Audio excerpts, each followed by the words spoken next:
This past Wednesday, Canada added 13 groups to its list of terrorist organizations. Among them, 5 affiliates of ISIS, 3 affiliates of Al-Qaeda, 1 Islamist military group in Kashmir, and 4 homegrown neo-Nazi groups, including the Proud Boys. What do they all have in common? Public Safety Minister Bill Blair described their ideologically motivated violent extremism. The far-right, male-only Proud Boys are self-described as Western chauvinists. They have a history of street violence, including against Black Lives Matter demonstrators, and they earned infamy by their recent role played in the attack at the US Capitol. The Proud Boys, however, you may know, was founded right here in Canada in 2016 and exported to the South. And now Canada is the first country to list the Proud Boys as a terrorist group. This week, Bill Blair spoke plainly, saying, quote, "Their violent actions and rhetoric are fueled by white supremacy, anti-Semitism, racism, homophobia, Islamophobia, and misogyny. They are, quote, the most significant threat to domestic security." And by placing them in the category of terrorist organization now, there are legal and criminal ramifications.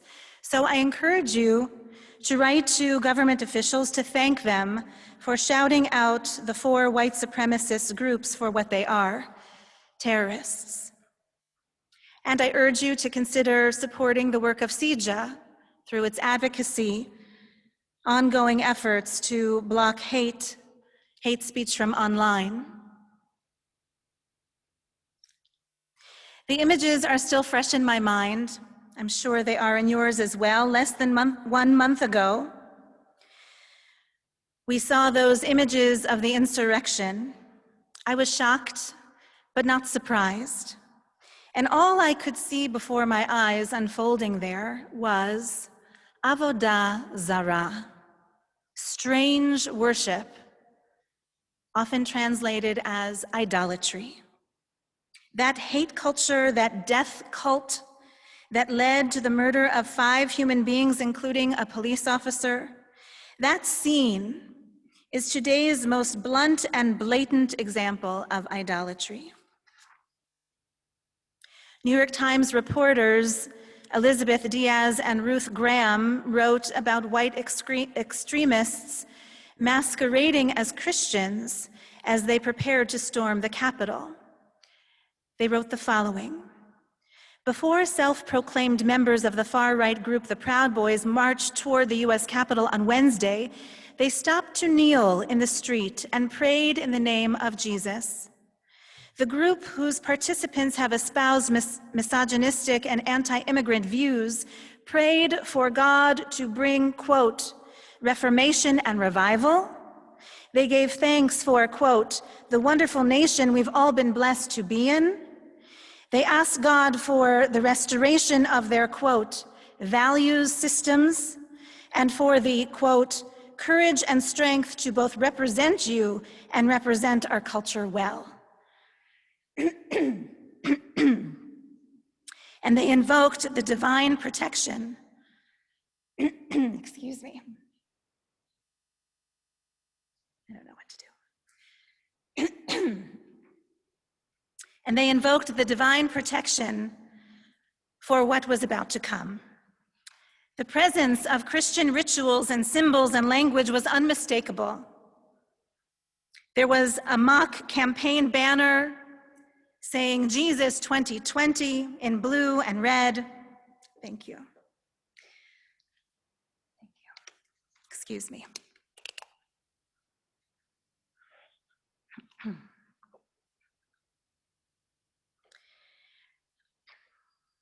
There was a white cross declaring Trump won in all capitals. And of this, and interspersed there were allusions to conspiracy theories while Confederate flags waved and anti-Semitic t-shirts were worn. Pulitzer Prize-winning journalist Connie Schultz shared her personal teshuvah as a believing Christian. She wrote an article entitled, "Christian Hate is No Faith at All," saying, "For a while, I let the religious right bully me into silence. I didn't want to be mistaken for one of them. The hypocrisy of that hate at me until I decided that we liberal Christians had to stand our ground, and publicly." Schultz concludes, "It is time, good and quiet people of faith. It is time for you to bloom." How do we know that Avodah Zarah, this strange alien worship of idolatry, is an affront to God? We know because we just heard the words read in our Torah portion. The first of the 10 Commandments, Ani Adonai Elohecha asher hotzeiticha me'eretz Mitzrayim mibeit avadim, I am Adonai, your God, who brought you out of the land of Egypt, out of the house of bondage. And then the second commandment follows, Lo tiyeh lecha Elohim acherim al panai, you shall have no other gods before me. And what follows then among the 10 commandments are, you shall not take the name of Adonai your God in vain, you shall not murder, you shall not steal, you shall not bear false witness against your neighbor, you shall not covet your neighbor's house, or anything that is your neighbor's. Hatred leads to a break and a breach from all of these mitzvot that follow, a break away from God's self, the first mitzvah of them all. I finally got around to watching an Israeli series that had been recommended to me. It's called Our Boys. Maybe you've seen it. You remember when the 3 Israeli teenagers were abducted and killed, and then 1 Muslim teenager was abducted and killed. The series Our Boys tells his story, Mohammed's story, and the story of his family, and the story of the 3 Jewish men, 1 uncle, and 2 young nephews who carried out the heinous crimes. It's a hard watch, I warn you.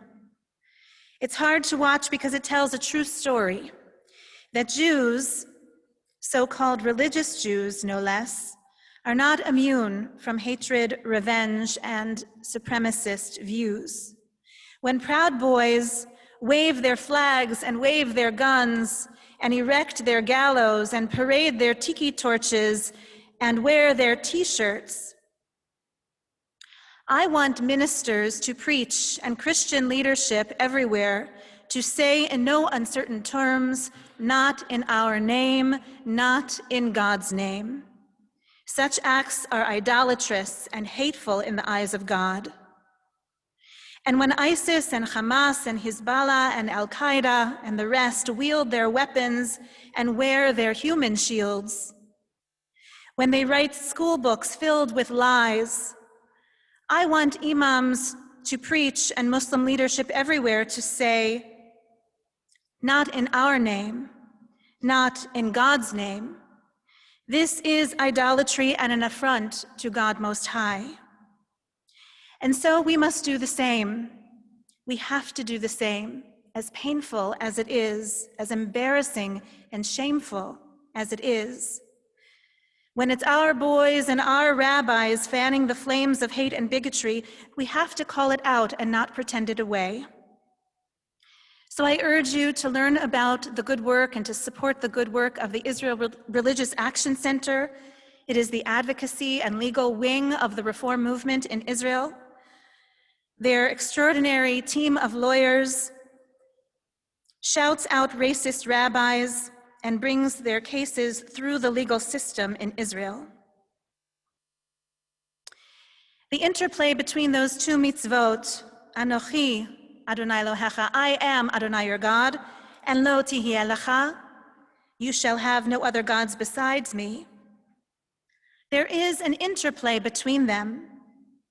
Rabbi Yitzchak Greenberg explains how a failure of one leads to the failure of the next. He writes, humans by definition cannot enclose the infinite of God, either in its expression or by their comprehension. There is a real danger that the human version and understanding, which by definition is finite, will be extended by believers into an infinite claim that allows no room for the other. This human extension ends up with a pseudo-infinite, and this is the very definition of idolatry.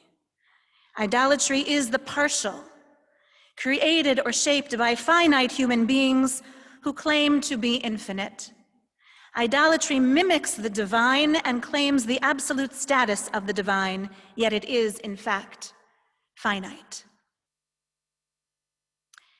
This is to say, Rabbi Greenberg, in his eloquence, comes to teach that when a person, believer or not, makes no room in the world for another human being, he or she is in fact attempting to limit God's presence in the world.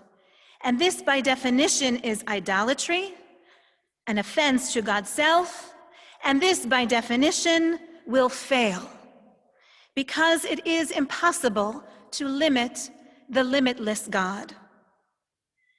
So let us be on the lookout for anyone self-declared religious or self-identified as secular, Jew or non-Jew, someone living right here in Canada or in Israel or in any corner of the world, anyone who attempts to blot out God's name with words or acts of hatred.